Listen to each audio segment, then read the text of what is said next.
Back to the Future is a 1980s film classic, directed by Robert Zemeckis and starring Michael J. Fox and Christopher Lloyd. Today we'll look at the basic shot types used in film and television with the characters of Doc Brown and Marty McFly from Back to the Future.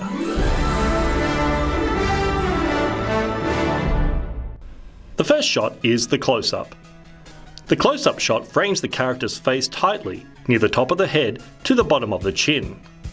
Sometimes it will be closer, just cutting off the top and the bottom. The close-up shot is used to reveal emotion to the audience.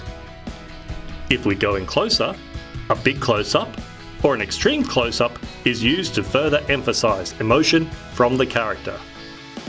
Close-ups are not only used on characters, but important objects or signs in the scene that the audience need to be aware of to understand the story. A medium close-up frames the subject relatively closely, but also reveals some of the surroundings. You can see here there is a little space between the top of the head and the top of the frame, and Doc Brown is just cut off along the torso. A mid-shot usually starts around the waist and includes a small space above the head. Gestures and expressions are clearly visible in this shot.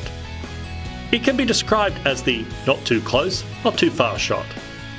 Here we can see Doc Brown holding the remote control to the time-travelling DeLorean, an important object in the scene. A medium-long shot reveals more information about the setting.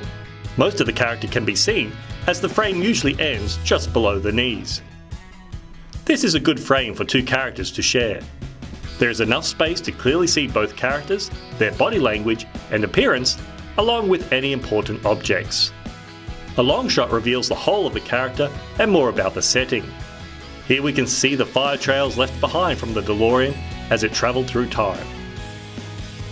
And an extreme long shot moves further back still, revealing more information about the setting at Twin Pines Mall. In many film and television programs, long shots are used as an establishing shot to show the audience where the scene is set.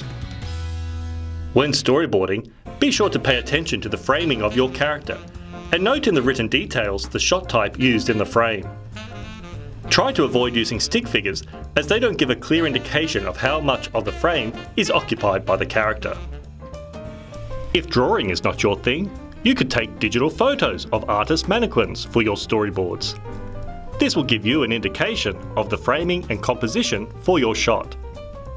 Be sure to check out the film Back to the Future and identify some of the shot types used throughout the production.